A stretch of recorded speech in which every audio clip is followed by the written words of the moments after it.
उस गंजेखोर और टोपी वालों को सावधान रहने की जरूरत है। हिंदू एक हो चुका है। बागेश्वर बालाजी हमारे भगवान हैं और उनको नहीं मानेंगे तो क्या चादर वालों को मानेंगे। सनातन धर्म इतना कमजोर नहीं है कि इनकी बातों के आगे झुक जाएगा। बाबा जी हैं वो सिर्फ एक ही काम कर रहे हैं, जो सनातन बिखरा हुआ है उस सनातन को इकट्ठा कर रहे हैं। हो गया, उनके खिलाफ शिकायतें दर्ज कराइए ना।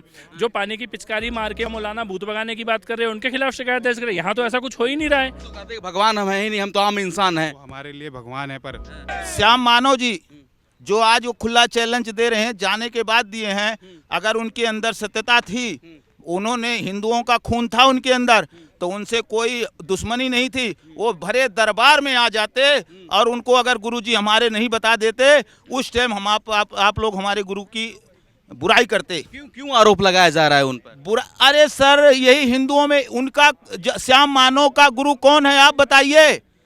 आप उनका कल्चर देखिए। उस गंजेखोर और टोपी वालों को सावधान रहने की जरूरत है। हिंदू एक हो चुका है। बागेश्वर बालाजी की कृपा है। ये हमारे सनातन धर्म की जो है बेइज्जती हो रही है।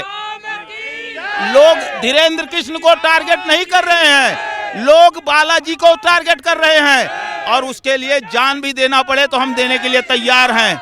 हमारे बालाजी महाराज, हमारा सनातन धर्म हमेशा एक होने के लिए तैयार था, लेकिन कुछ विद्रोही लोग बाग इनको देख करके कुछ तंत्र विद्या करके, आप देखिए इतिहास पहली बार ऐसा हुआ है कि मंच पर खड़ा होकर किसी मुस्लिम लेडीज ने हिंदू धर्म लिया है, ऐसा कभी मैंने नहीं देखा।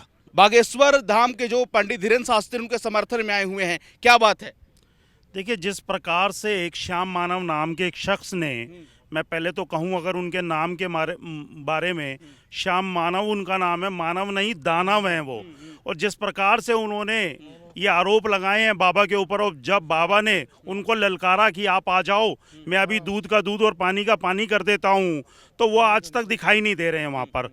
आज हम उन्हीं को चेताने आए हैं कि ना सिर्फ बाबा के धाम तक दिल्ली का शिष्य मंडल भी उनकी ईंट से ईंट बजाने को तैयार है और ललकारता है उन्हें इस मंच से कि जहां वो चाहें बाबा का चमत्कार देखने को, एक एक शिष्य उनके आगे खड़ा हुआ है।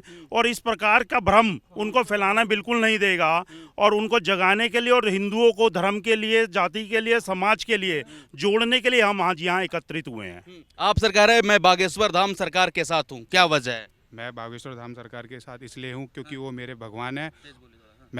वो मेरे भगवान है और मैं उनको पूरा सपोर्ट करता हूँ, और वो हिंदू को साथ ले चलने की बात करते हैं, इसलिए मैं उनको अपना पूरा समर्थन देना चाहता हूँ। वो तो कहते हैं भगवान हम है ही नहीं, हम तो आम इंसान हैं। वो हमारे लिए भगवान है। पर आपको अगर चमत्कार देखना है तो आप उनसे मिलिए, उनके जो जैसी वो सामने होते हैं आपको खुद विश्वास हो जाएगा कि क्या पॉजिटिव एनर्जी और क्या नेगेटिव एनर्जी है। अगर आपको दोनों में डिफरेंस समझना है, एक बार उनके दरबार में जाइए, उनकी कथा सुनिए। वो किसी को भी वो नहीं कहते कि आप आइए मैं भगवान हूँ, पर आप उनके सामने बैठेंगे तो आपको एहसास हो जाएगा कि वो क्या फील, दोनों में क्या डिफरेंस है।